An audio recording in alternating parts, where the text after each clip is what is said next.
বিধানসভা নির্বাচনে পালাবদল, পটাশপুরে বিজেপির ঝালমুড়ি উৎসব পালন, মানুষের ঢল। রাজ্যে বিধানসভা নির্বাচনের পর রাজনৈতিক পালাবদলের সম্পন্ন হয়েছে। আর এই নতুন রাজনৈতিক আবহে মেতে উঠেছে মুখ্যমন্ত্রী শুভেন্দু অধিকারীর নিজের জেলা পূর্ব মেদিনীপুর।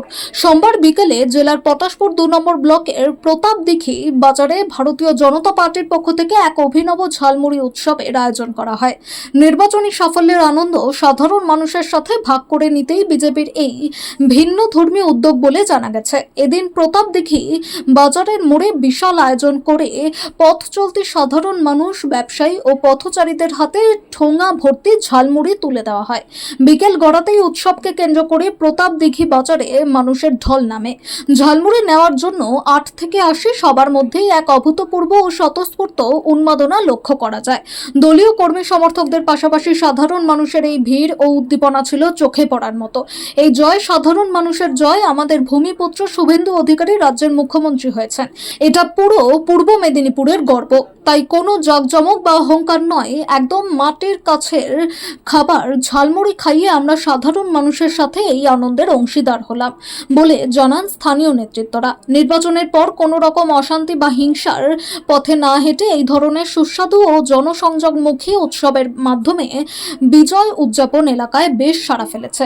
বিকেল ভোর এই উৎসবকে কেন্দ্র করে গোটা প্রতাপদিঘি বাজার এলাকায় ছিল টান টান রাজনৈতিক উল্লাস ও উৎসবের মেজাজ। এই কারণে করেছি যে এত 15 বছর পরে পশ্চিমবঙ্গে ভারতীয় জনতা পার্টি জয়লাভ করে একটি রাষ্ট্রবাদী সনাতনী সরকার প্রতিষ্ঠিত হয়েছে, যার প্রধান সেনাপতি এবং মুখ্যমন্ত্রী সম্মানীয় শুভেন্দু অধিকারী। আমাদেরকে প্রধানমন্ত্রীজি নির্বাচনের ঠিক আগে বার্তাটা দিয়ে গেছিলেন যে আমি চাওয়ালার এটা ভারতবর্ষ, ঝালমুড়িদের ভারতবর্ষ, এবং পান্তা খাওয়া গামছা পরা নেতৃত্বরা মুখ্যমন্ত্রী হবেন এই পশ্চিমবঙ্গে। তাই ঝালমুড়ি উৎসবটা আমরা এই কারণে করলাম, জয়লাভে আমরা ডিজে বাজিয়ে নয়, কোথাও কোনো হিংসা নয়, কোনো বিদ্বেষ নয়, চোর চোর স্লোগানও নয়। আমরা প্রধানমন্ত্রীজি দেখানো পথে ঝাড়গ্রামে 10 টাকার ঝালমুড়িকে প্রধানমন্ত্রীজি সারা বাংলার জনতার এবং ভোটার মন জয় করেছিলেন, কিনে নিয়েছিলেন। আর এই বাংলার মুখ্যমন্ত্রী একদিন ভারতীয় জনতা পার্টির সাংসদ এবং প্রাক্তন মন্ত্রী বাবুল সুপ্রিয়কে ঝালমুড়ি খেয়ে তাকে খাইয়ে কিনে নিয়েছিলেন। প্রধানমন্ত্রীজি বললেন এ কালচার বাংলায় চলবে না, এই বাংলা ঝালমুড়ি খেয়ে খাইয়ে মানুষের মনকে কিনে নিতে হবে। রাষ্ট্রবাদী সরকারের পক্ষে ডবল ইঞ্জিন সরকারের সুপরিষেবা ঝালমুড়ি দোকানি থেকে, চায়ের দোকানি থেকে শুরু করে সবার কাছে পৌঁছে দিতে হবে। তাই প্রতীকী হিসাবে আমরা আজকে পটাশপুর বিধানসভায় শ্রীরামপুর অঞ্চলে এখানে আমরা দলমত নির্বিশেষে ফ্ল্যাগ ফেস্টুন বিন সবাইকে নিয়ে, ফল দোকানি, সবজি দোকানি, ক্রেতা বিক্রেতা, টোটো চালক, রিক্সা চালক সবাইকে নিয়ে আমরা ঝালমুড়ি উৎসব আয়োজন করেছিলাম। কোন কোন মানুষকে দেওয়া হলো? পথচারী থেকে শুরু করে এখানে প্রতাপদিঘি বাজার বার আজকে যারা আসছেন, ক্রেতা বিক্রেতা, অধিবাসী মায়েরা প্রচুর সংখ্যক উপস্থিত হয়েছিলেন, দেখেছেন আপনারা।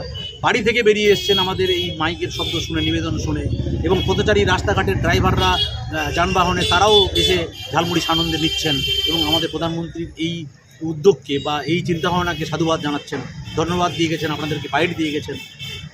কত সংখ্যা মানুষ আজকে ঝালমুড়ি খেলেন? আমাদের আয়োজন ছিল 1000 জনের, ওটা পেরিয়ে গেছে 1800। হ্যাঁ, বাজেট এক্সিড হয়ে গেছে। আগামী দিনে কি লক্ষ্য আছে? আগামী দিনের লক্ষ্য হচ্ছে এইভাবে যে পঞ্চায়েত এবং পঞ্চায়েত সমিতি, জেলা পরিষদ থেকে বিধানসভা এবং সংসদের সকল পরিষেবা PM টু গ্রাম পঞ্চায়েত বাড়িতে বাড়িতে যাতে সুষম বন্টন হয় এবং পিছিয়ে পড়া মানুষ, যারা গরিব প্রান্তিক মানুষ, তারা যেন সকল পরিষেবা পায়। আবাস যোজনা থেকে শুরু করে জল পে নল, হর ঘর পে জল পে নল, সব পরিষেবা পায়। আপনার নাম? আমার নাম গৌরকিশোর মহান, ডেনেছি। আমি স্টেট কাউন্সিল মেম্বার এবং জেলা